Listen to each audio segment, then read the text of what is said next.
Welcome students in the Indian economic development classes. Fourth chapter हमारा चल रहा है ह्यूमन कैपिटल फॉर्मेशन, जिसमें थोड़ी सी थ्योरी और बाकी है और उसके बाद हम लोग आज ही शुरू करेंगे क्वेश्चंस। इस सेशन का आज का पहला टॉपिक है education as human resource. Human resources refers to population of a country and the efficiency, productivity, skill and far-sightedness of its inhabitants. Human resource किसी भी कंट्री की जनसंख्या कहलाती है। एक देश की जनसंख्या उसी का ह्यूमन रिसोर्स है। और उन लोगों में जो कि उस देश में रहते हैं उनमें एफिशिएंसी कितनी है, उनकी प्रोडक्टिविटी कितनी है, उनमें स्किल्स कौन कौन से हैं और वो कितने दूरदर्शी हैं, यही उस देश का ह्यूमन रिसोर्सेज होता है। Education is an important factor for the development of human resources. अगर हम चाहते हैं कि हमारे देश का ह्यूमन रिसोर्स डेवलप हो तो उसका शिक्षित होना बहुत ज़रूरी है। एजुकेशन चाहे वो जनरल हो, टेक्निकल हो, मेडिकल हो, improves upon the level of understanding. और ये मोस्ट इंपॉर्टेंट बात है कि एजुकेशन का मतलब यही होता है कि किसी भी व्यक्ति की अंडरस्टैंडिंग लेवल को इम्प्रूव करना। अगर कोई व्यक्ति एजुकेटेड है तो वो जल्दी समझ जाता है किसी भी चीज़ को, लेकिन अगर कम पढ़ा लिखा है तो उससे चीज़ों को समझने में थोड़ा ज़्यादा टाइम लगता है, क्योंकि एजुकेशन हमारा लेवल ऑफ अंडरस्टैंडिंग हाई करता है। It also adds to the capacity of human stock to produce more. Education एक व्यक्ति की क्षमता को बढ़ा देता है जिससे कि वो ज़्यादा प्रोडक्शन कर सकता है। It increases the mental efficiency of the people, यानी कि लोगों की मानसिक क्षमता भी बढ़ जाती है एजुकेशन के बाद, यानी कि उनका दिमाग ज़्यादा तेजी से काम करने लगता है। Education can play an effective role in raising production from its low level.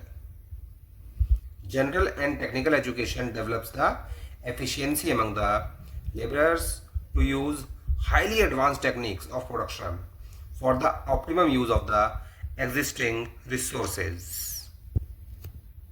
Education की वजह से हम लोग ज़्यादा प्रोडक्शन कर सकते हैं, और जनरल और टेक्निकल एजुकेशन व्यक्ति की क्षमता को बढ़ा देता है जिससे कि वो एडवांस्ड टेक्निक्स को भी ज़्यादा अच्छे तरीके से यूज़ करते हुए, बेस्ट यूटिलाइजेशन करते हुए रिसोर्सेज को ज़्यादा प्रोडक्शन कर सकता है। Education a sound income investment. यह बात आपको पिछले सेशन में भी मैंने बताई थी कि एजुकेशन पर जो पैसा हम लोग खर्च करते हैं वो एक्सपेंस नहीं है बल्कि वो इन्वेस्टमेंट है।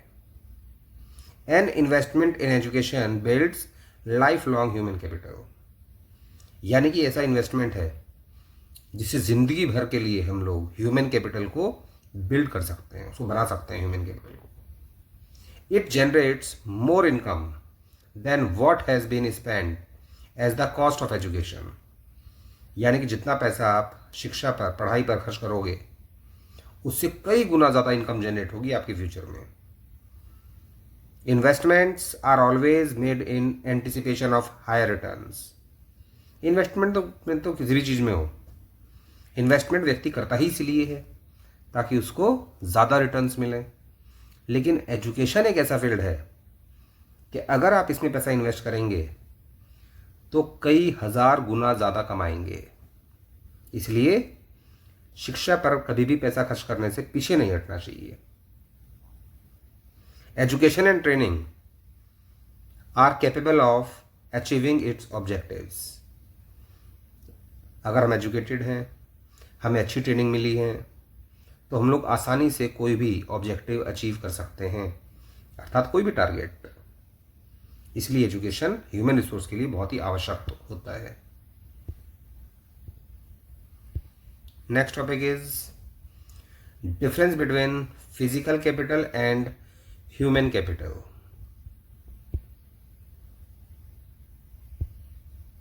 First point is physical construction. Physical capital का आप एग्जाम्पल ले लीजिए, जैसे कि कोई भी मशीनरी है, कोई बिल्डिंग है या गोल्ड है, ये सब असेट्स हैं, इन्हीं को बोलते हैं फिजिकल कैपिटल, कोई भी asset.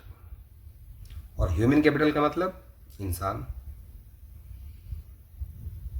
Physical construction, it has physical construction, it can be seen, touched and easily sold. इसे देखा जा सकता है, छुआ जा सकता है और बेचा भी जा सकता है। ह्यूमन कैपिटल का मतलब एक्चुअली इंसान नहीं है, बल्कि इंसान के अंदर जो स्किल्स हैं, जो उसका एक्सपर्टाइज है, वो है ह्यूमन कैपिटल। हम आदमी को नहीं बोलते हैं ह्यूमन कैपिटल, बल्कि उसके अंदर जो गुण हैं वही कहलाती है ह्यूमन कैपिटल, जिसे ना तो देखा जा सकता है ना छुआ जा सकता है।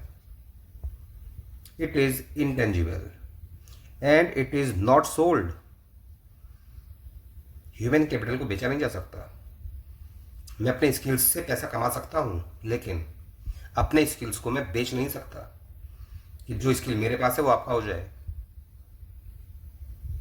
Only its services are sold. केवल हम लोग ह्यूमन कैपिटल की सर्विसेज को बेच सकते हैं, ह्यूमन कैपिटल को नहीं बेच सकते। It is build in the body, ये तो मेरे शरीर के अंदर है स्किल। अगर कोई भी कला है मेरे पास, तो उस कला को नहीं बेचा जा सकता। हाँ, उस कला से पैसा जरूर कमाया जा सकता है। It is build in the body and mind of its owner. अर्थात जिस व्यक्ति के पास जो स्किल होगा, जो एक्सपर्टाइज होगा, जो उसका मालिक है, ये उसके शरीर के अंदर होगा, उसके दिमाग के अंदर होगा ये स्किल, ये art. Point number 2, separation. Physical capital को उसके ओनर से अलग किया जा सकता है, ह्यूमन कैपिटल को उसके ओनर से अलग नहीं किया जा सकता। Point number 3, mobility. Completely mobile, यानी कि फिजिकल कैपिटल को एक जगह से दूसरी जगह लेके जा सकते हैं आसानी से। मोबाइल का मतलब चलनशील, कोई भी ऐसी चीज जिसे आसानी से एक जगह से दूसरी जगह ले जाए, वो मोबाइल कहलाता है। Completely mobile subject to artificial trade restrictions placed at some places. वो बात अलग है, कुछ जगहों पर कुछ आर्टिफिशियल रेस्ट्रिक्शन लगा दिए जाते हैं, जिसकी वजह से हम लोग हर चीज को हर जगह नहीं लेके जा सकते। वरना फिजिकल कैपिटल मोबाइल होती है अगर आर्टिफिशियल रेस्ट्रिक्शन ना लगाए जाएं। Human capital, it is not perfectly mobile. Human capital को आप किसी और को ट्रांसफर नहीं कर सकते।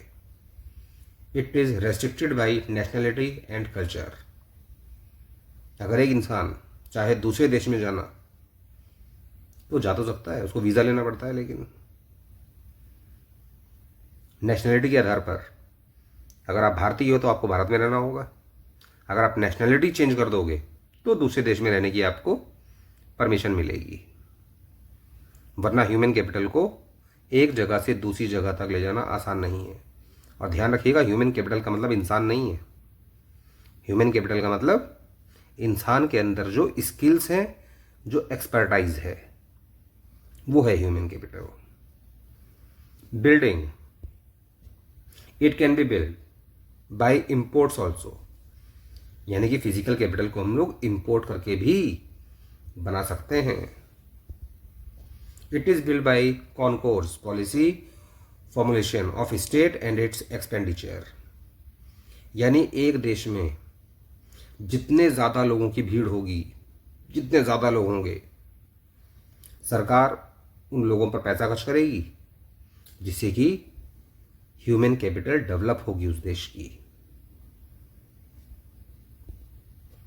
Point number 5, nature of depreciation.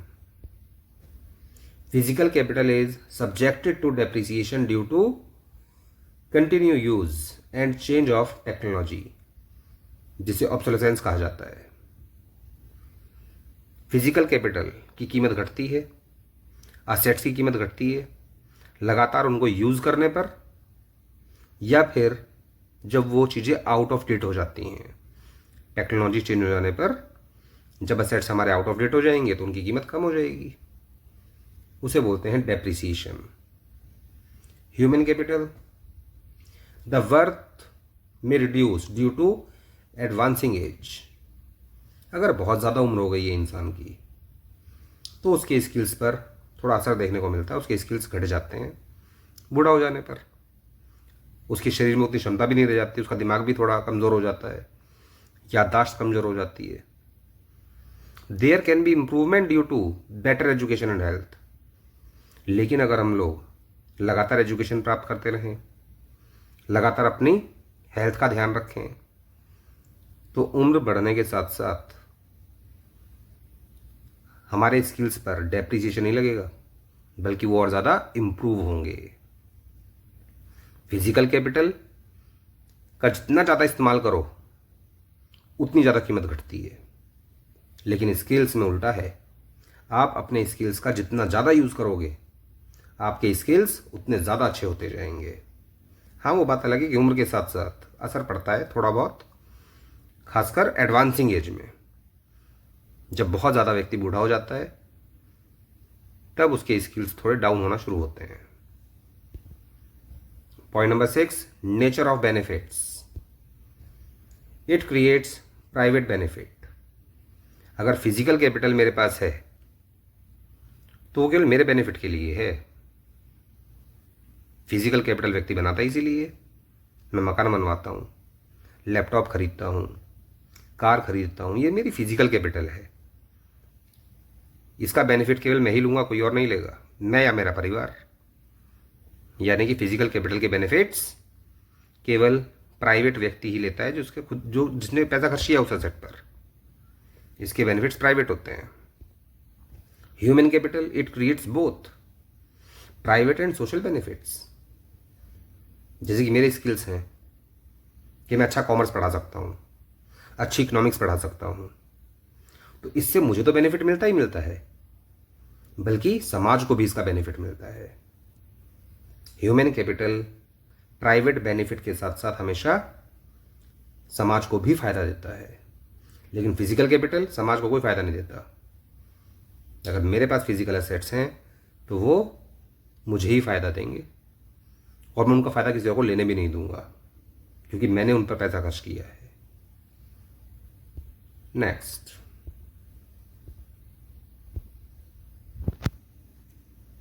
Growth of education sector in India. भारत में किस प्रकार से विकास हुआ एजुकेशन का। Point number 1, expansion of general education during the plans. बात हो रही है 5 ईयर प्लान्स की। The number of educational institutions providing elementary education has increased approximately by 5 times. Elementary education जो है, जो 1st से 8th क्लास तक की होती है मेनली, वो 5 गुना ज्यादा बढ़ चुकी है पहले से। And the number of students has increased 10 folds. और एलिमेंट्री एजुकेशन प्राप्त करने वाले जो बच्चे हैं वो पहले से 10 गुना हो गए हैं। तो हम लोग कह सकते हैं कि भारत में एजुकेशन ग्रोथ कर रही है पहले से। In 1951, hardly 18.33% of the total population was literate. 1951 में लगभग 18% लोग पढ़े लिखे हुआ करते थे। 47 में केवल 17%, 16 to 17%. In 2011, the percentage of literates increased to 74.04%. यानी पहले के कंपैरिजन में पढ़े लिखे लोगों की संख्या बहुत ज़्यादा बढ़ गई है। और ये बात तो बहुत पुरानी है 2011 की, क्योंकि हमारे पास डेटा ही 2011 का ही है। लास्ट जो पॉपुलेशन सेंसस हुआ था वो 2011 में ही हुआ था। यही कारण है कि अधिकतर डेटा आपको 2011 का ही मिलेगा इस प्रकार का। 2011 के बाद इस प्रकार का डेटा अब तक अवेलेबल ही नहीं है। Point number 2, elementary education. Elementary education covers students from class 1 to 8, जिसमें प्राइमरी और मिडिल आ जाता है, इन the age group of 6 to 14 years. The number of primary and middle schools has considerably increased over time. Primary और middle school समय के साथ साथ देश में बहुत बड़े हैं, बट नॉट सेटिस्फैक्ट्री. लेकिन इन स्कूलों के जो रिजल्ट्स हैं, या ये कह सकते हैं कि ये स्कूल पर्याप्त नहीं है अपने आप में. जिस प्रकार की शिक्षा बच्चों को मिलनी चाहिए या जिस लेवल के स्कूल्स देश के अंदर होने चाहिए, उस लेवल के नहीं है. However, low percentage of admission of children in primary classes points to educational backwardness in the country. यानी कि इतने सारे स्कूल होने के बावजूद भी परसेंटेज जो है एडमिशन्स के बच्चों के, वो उतने नहीं हो रहे हैं जितने होने चाहिए. इससे हमें पता चलता है कि हमारा देश एजुकेशन के मामले में थोड़ा बैकवर्ड है. Social and economic poverty is the principal cause of educational backwardness. और एजुकेशनल बैकवर्डनेस की वजह से ही देश में सामाजिक और आर्थिक रूप से गरीबी है.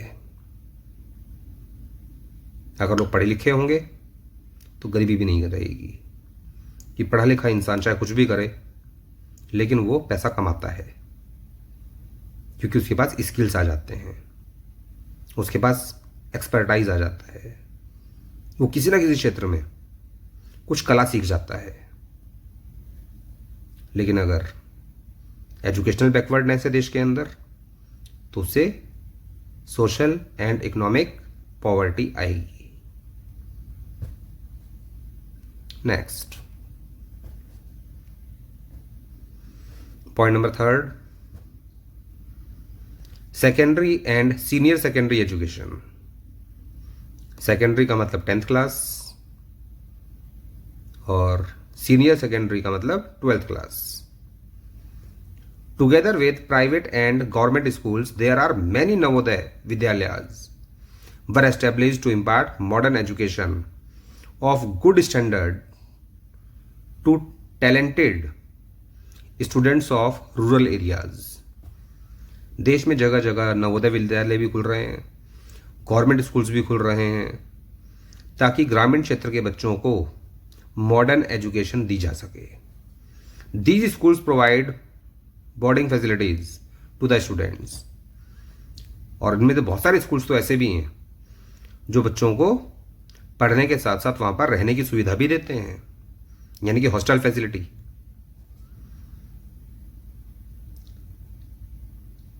These schools provide boarding facilities to the students. Central government has established केंद्रीय विद्यालय. सेंट्रल गवर्नमेंट ने केंद्रीय विद्यालय स्कूल भी खोले हुए हैं बहुत सारे देश के अंदर, जिन्हें सेंट्रल स्कूल कहा जाता है, for the benefit of the children of transferable employees.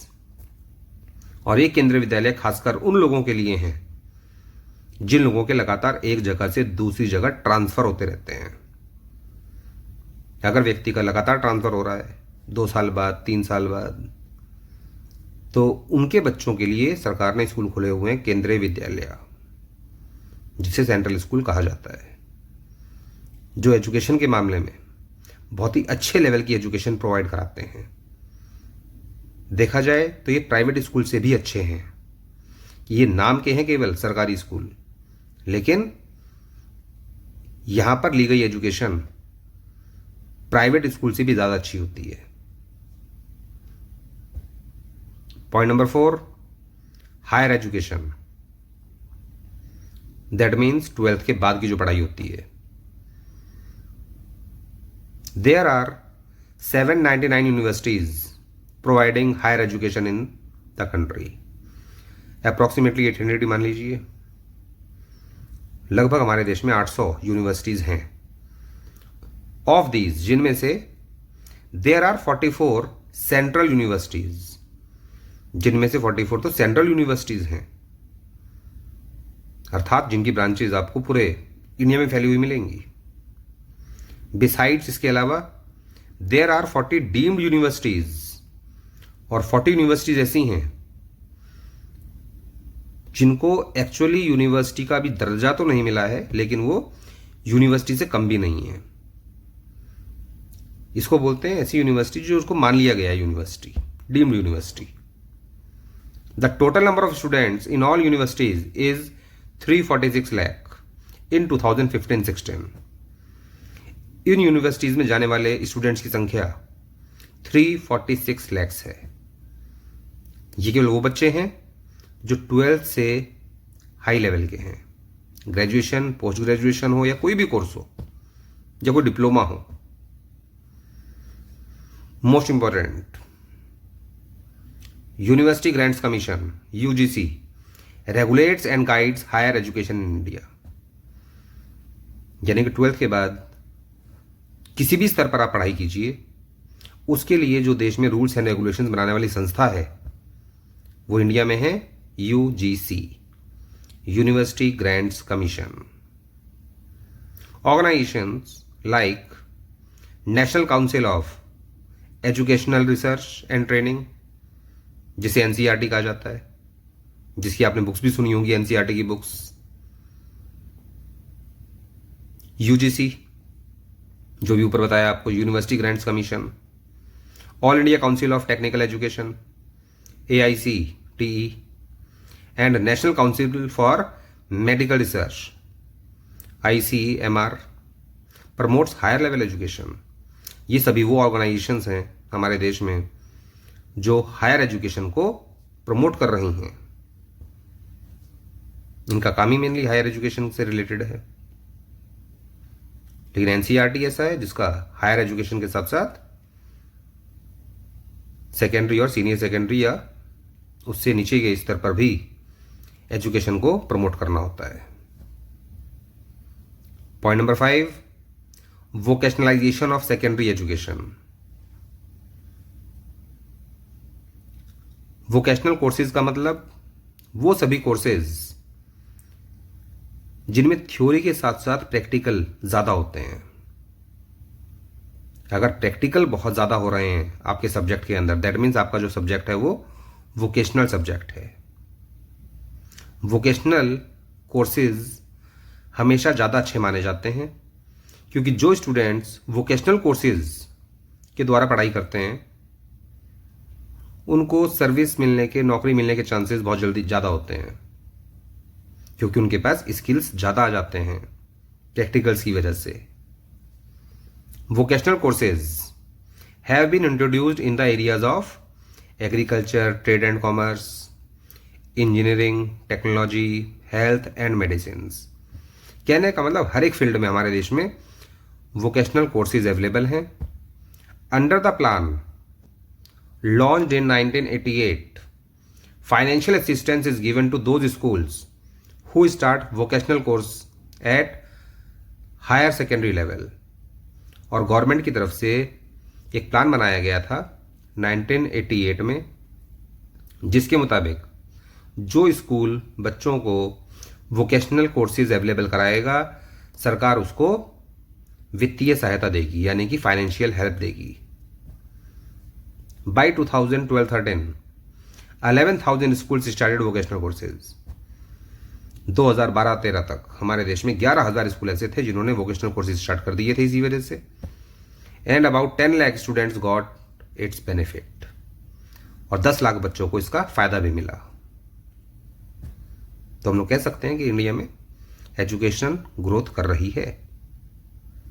Point number 6, technical, medical and agricultural education. Many research centers have also been set up in the country. Bharat में बहुत सारे अलग अलग प्रकार के रिसर्च सेंटर्स खोले गए हैं।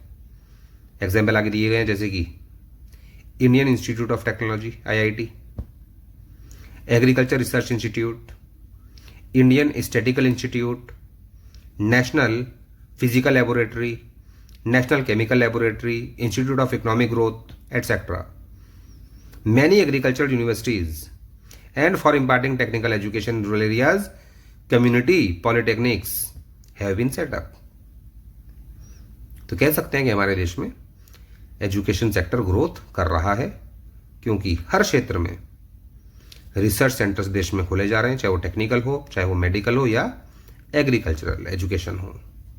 हर प्रकार की एजुकेशन देने के लिए लगातार रिसर्च सेंटर्स खोले जा रहे हैं।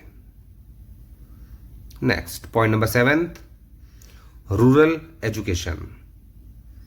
National rural higher education council has been set up in which 14 rural educational institutions have been functioning and children of lower caste get free education in all the states.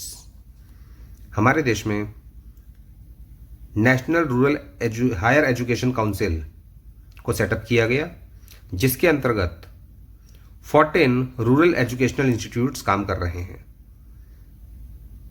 जहां पर वो बच्चे जो पिछड़े हुए जाति के हैं उनको फ्री एजुकेशन दी जाती है हर एक स्टेट में। तो हम लोग कह सकते हैं कि ग्रामीण क्षेत्रों में भी एजुकेशन विकास कर रहा है। Point number 8, adult and female education, अर्थात वो लोग जिनकी एज 18 साल से ऊपर है, उनके लिए भी गवर्नमेंट ने एजुकेशन का इंतजाम किया है कि अगर आप पढ़े लिखे नहीं हो और आप एजुकेशन प्राप्त करना चाहते हो तो उसके लिए एडल्ट एजुकेशन है। और लड़कियों को, जैसे आप लोग जानते होंगे कि पहले के समय में ज़्यादा महत्व नहीं दिया जाता था पढ़ाई के लिए, एक समय सीमा के बाद उनकी पढ़ाई बंद करा दी जाती थी, लेकिन अब ऐसा नहीं है। अब फीमेल एजुकेशन पर भी जोर दिया जा रहा है। नेशनल लिटरेसी मिशन, राष्ट्रीय साक्षरता मिशन, वॉज सेटअप इन 1988, और ये बात इंपॉर्टेंट है, नेशनल लिटरेसी मिशन की स्थापना हुई थी 1988 में, and in 2009 the government of India has launched right to education act. ये बात भी इंपॉर्टेंट है कि राइट टू एजुकेशन एक्ट किस वर्ष में शुरू हुआ था, यानी हर व्यक्ति के पास एजुकेशन का अधिकार होना चाहिए। एडल्ट लिटरेसी मिशन यानी कि प्रौढ़ शिक्षा mission, launched in 1978 for the age group of 15 to 35 years. Adult literacy mission Bharat में शुरू हुआ 1978 में, जिसमें कवर किए गए वो लोग जिनकी उम्र 15 या 35 के बीच है। बेटी बचाओ बेटी पढ़ाओ प्लान, यह कह सकते हैं अभियान, स्टार्टेड इन 2015, और 2015 में बेटी बचाओ बेटी पढ़ाओ मिशन की शुरुआत की गई, ताकि बेटियों को अर्थात लड़कियों को पढ़ाया जाए। और इस मिशन के बाद ग्रामीण क्षेत्रों में खासकर लड़कियों की पढ़ाई में काफी ज्यादा इजाफा हुआ है। Point number 9, total literacy campaign. National literacy mission has now been recast as Saakshar Bharat. National literacy mission, जिसके बारे में मैंने ऊपर भी बताया था कि इसकी शुरुआत हुई थी 1988 में। अब इस मिशन का नाम चेंज करके कर दिया गया है Saakshar Bharat, with a central focus on female education, जिसका अब ज्यादा फोकस फीमेल एजुकेशन पर है। The programme covers all those in the age group of 15 and above, और इसमें कवर की जाते हैं अधिकतर वो लड़कियां जिनकी उम्र 15 साल या उससे ज्यादा है। और अगर वो लोग पढ़े लिखे नहीं हैं तो टोटल लिटरेसी कैंपेन के अंतर्गत उनको पढ़ाया जाता है और कोशिश की जाती है कि देश में एजुकेशन ग्रो करे। That's all for this topic. Next topic is education still a challenging proposition. अभी आपको पढ़ाया गया कि इंडिया में किस तरीके से एजुकेशन ग्रोथ कर रही है, जिसे पढ़कर लगा कि हाँ, पहले के कंपैरिजन में इंडिया में एजुकेशन ग्रोथ तो कर रही है, लेकिन अभी भी ये हमारे लिए बहुत बड़ी चुनौती है। चुनौती क्यों है, वही हमें पढ़ना है। Point number 1, large number of illiterates. अभी भी देश में बहुत से लोग ऐसे हैं जिनको ना पढ़ना आता है ना लिखना आता है। Presently nearly 36 crore people are estimated to be illiterate. जैसे कि आप जानते हैं फिलहाल हमारे देश की जनसंख्या अप्रॉक्सीमेटली 136 करोड़ के आसपास ही होगी, अराउंड 140 करोड़ मान लीजिए, जिनमें से केवल 100 करोड़ लोग पढ़े लिखे हैं और 36 करोड़ लोग अभी भी ऐसे हैं जो ना पढ़ना लिखना जानते हैं ना लिखना जानते हैं।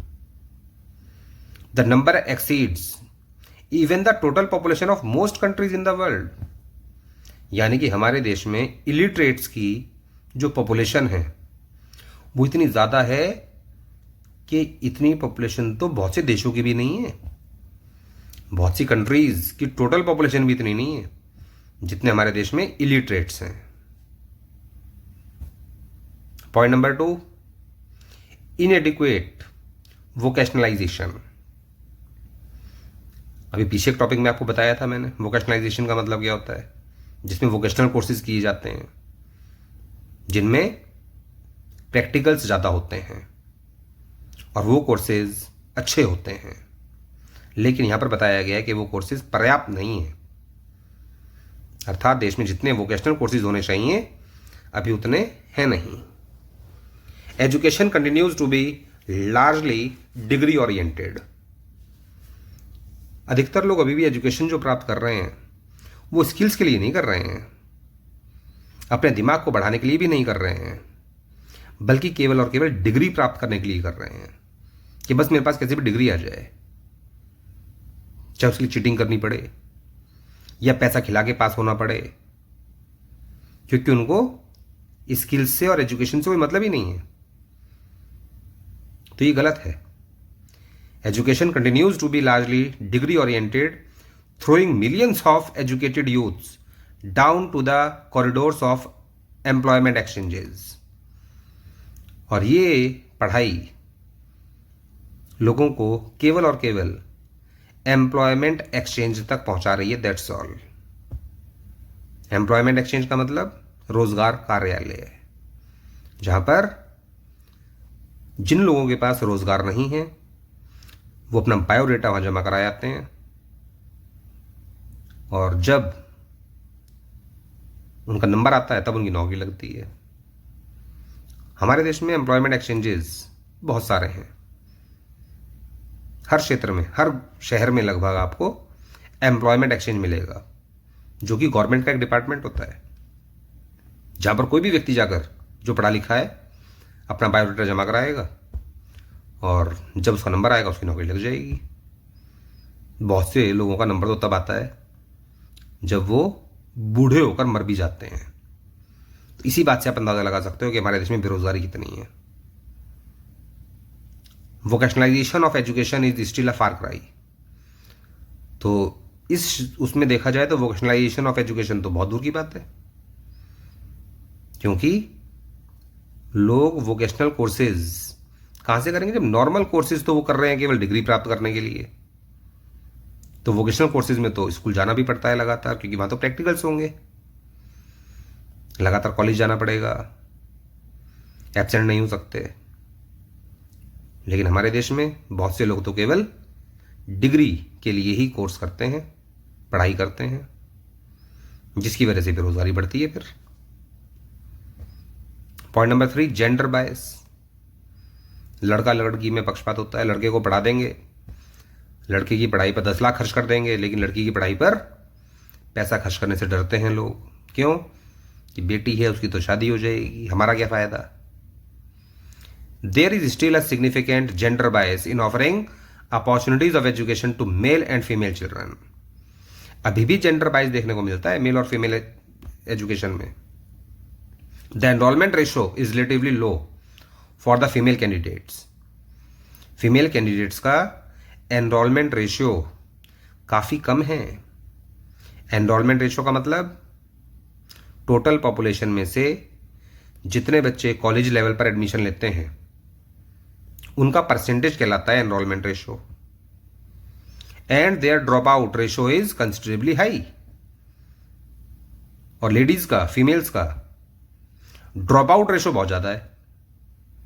ड्रॉप आउट का मतलब एडमिशन ले लिया लेकिन पढ़ाई बीच में छोड़ दी जाती है। क्यों छोड़ दी जाती है? या तो घर वाले छुड़वा देते हैं किसी न किसी कारण से, या फिर उनकी शादी हो जाती है। लड़कों की नहीं छूटती शादी के बाद भी। शादी के बाद भी पता चलता है पढ़ाई चल रही है, नौकरी लगी नहीं, शादी हो गई, लेकिन पढ़ाई फिर भी चलती रहती है। लड़कियों को सेक्रीफाइस करना पड़ता है। यही कहलाता है gender bias. Education system in India this needs a substantial change in the attitudes of the people. तो भारत में एजुकेशन सिस्टम जो है उसमें ज़रूरत है एक बदलाव की, ताकि लोगों के एटीट्यूड में बदलाव लाया जाए। अर्थात देश में एजुकेशन ऐसी होनी चाहिए ताकि लोगों के एटीट्यूड में बदलाव आए, और कम से कम वो ये जेंडर बायस करना बंद कर दें। मेल फीमेल के आधार पर पक्षपात नहीं होना चाहिए। नेक्स्ट पॉइंट नंबर 4, लो रूरल असेस लेवल, यानी ग्रामीण क्षेत्रों में अभी भी पढ़ाई तक वो पहुंच नहीं है जो कि होनी चाहिए। There is a high degree of disparity in access to education. Rural areas में अभी भी बहुत दूर की बात है पढ़ाई, क्योंकि गांव के क्षेत्रों में अभी भी उतने अच्छे लेवल के स्कूल्स नहीं हैं। कॉलेजेस तो है ही नहीं, ये मान लीजिए आप, लगभग अगर कॉलेज की पढ़ाई करनी है तो लोगों को बहुत दूर तक सफ़र करना पड़ता है। The access level is considerably low for the rural population compared to the urban population. शहर में रहने वाले लोगों के कंपैरिजन में ग्रामीण क्षेत्र में अभी एजुकेशन का वो लेवल नहीं है, और लोगों की भी एजुकेशन तक वो पहुंच नहीं है जो होनी चाहिए। शहरों में मिल जाएंगे आपको, एक ही शहर के अंदर 4-4 कॉलेज, 10-10 कॉलेज, 20-20 कॉलेज, लेकिन रूरल एरियाज में मालूम पड़ेगा कि घर से 40 किलोमीटर दूर जाना पड़ रहा है पढ़ाई करने के लिए, अगर कॉलेज में एडमिशन चाहिए तो। Point number 5, privatisation. एजुकेशन में प्राइवेटाइजेशन जब से हुआ है, शुरू से ही है खैर प्राइवेटाइजेशन तो एजुकेशन में, लेकिन मेन बात यहां पर यह है कि गरीब आदमी इस प्राइवेट पढ़ाई को अफोर्ड नहीं कर सकता। There is a growing trend towards privatisation of education, और लगातार चलन बढ़ता जा रहा है इस चीज का। आप किसी आदमी से पूछोगे आपका बच्चा कहाँ पढ़ता है, एक कहेगा सरकारी स्कूल में, उसकी नाक कट जाएगी ये बोलने पर, और दूसरा कहेगा कि मेरा बेटा तो प्राइवेट स्कूल में पढ़ता है, भले ही पढ़ता ना हो वहां जा करके, लेकिन उसकी नाक ऊंची हो जाएगी। हर आदमी चाहता है उसका बच्चा प्राइवेट स्कूल में पढ़े। सरकारी स्कूल में तो अधिकतर गरीब व्यक्ति ही अपने बच्चे को भेजता है, क्योंकि वो प्राइवेट स्कूल को अफोर्ड नहीं कर पा रहा है, और जिस दिन उसके पास पैसा आ जाता है वो भी अपने बच्चे को सरकारी स्कूल से निकाल के प्राइवेट स्कूल में ही दाखिला दिलवाता है। Being very expensive, private education has tended to widen the gulf between access level for the rich and the poor. क्योंकि प्राइवेट एजुकेशन बहुत ज़्यादा एक्सपेंसिव है, तो इसकी वजह से खाई पैदा हो गई है गरीब और अमीर लोगों के बीच, कि अमीर व्यक्ति ही अपने बच्चे को प्राइवेट स्कूल में पढ़ा सकता है, गरीब व्यक्ति अपने बच्चे को प्राइवेट स्कूल में नहीं पढ़ा सकता। There is almost a drought of educational opportunities for poorer sections of the society. समाज में गरीब लोगों के लिए तो अकाल पड़ा हुआ है एजुकेशन का। अकाल का मतलब उनको एजुकेशन नहीं मिल पाती है। Next point number 6, low government expenditure on education. Government जितना टारगेट बनाती है कि इस साल हमें एजुकेशन पर कितना पैसा खर्च करना है, सरकार भी उतना पैसा खर्च नहीं कर रही है कायदे से, और जो खर्च कर भी रही है सरकार, रियलिटी यही है कि वो पैसा बेकार जा रहा है। अर्थात जिस उद्देश्य से गवर्नमेंट पैसा खर्च कर रही है वो उद्देश्य अचीव नहीं हो पा रहा। The government has failed to fulfil its commitment of spending nearly 6% of GDP on education. Actual expenditure has been around 4 to 5% only. Government कहती है कि देश में जितना प्रोडक्शन हुआ है, उससे जितनी इनकम जनरेट हुई है, उसका 6% हम लोग खर्च करेंगे एजुकेशन पर, लेकिन रियलिटी ये है कि 4 या 5% भी खर्च नहीं होता है, और जो खर्च होता भी है वो सब बेकार जा रहा है। This points to the gap between what is intended और desire and what is actually achieved. ये इस बात की तरफ इशारा करता है कि हम लोग चाहते क्या हैं और एक्चुअल में हो क्या रहा है। गवर्नमेंट चाहती है देश में एजुकेशन अच्छी हो, गवर्नमेंट चाहती है उस पर पैसा खर्च करना, लेकिन एक्चुअल में वो हो नहीं रहा। इसलिए हम लोग कह सकते हैं कि education is still a challenging proposition. अभी भी ये बहुत बड़ी चुनौती है हमारे सामने कि किस प्रकार से देश को एजुकेटेड बनाया जाए, किस प्रकार से देश में एजुकेशन के लेवल को बढ़ाया जाए, कैसे हर व्यक्ति को साक्षर बनाया जाए। यहां पर हो जाता है आप लोगों का ये चैप्टर फिनिश, और अगले सेशन से हम लोग स्टार्ट करेंगे क्वेश्चंस। तब तक लगातार पढ़ाई करते रहिए, वीडियोस को देखते रहिए और लिख लिख कर याद कीजिएगा। Thank you.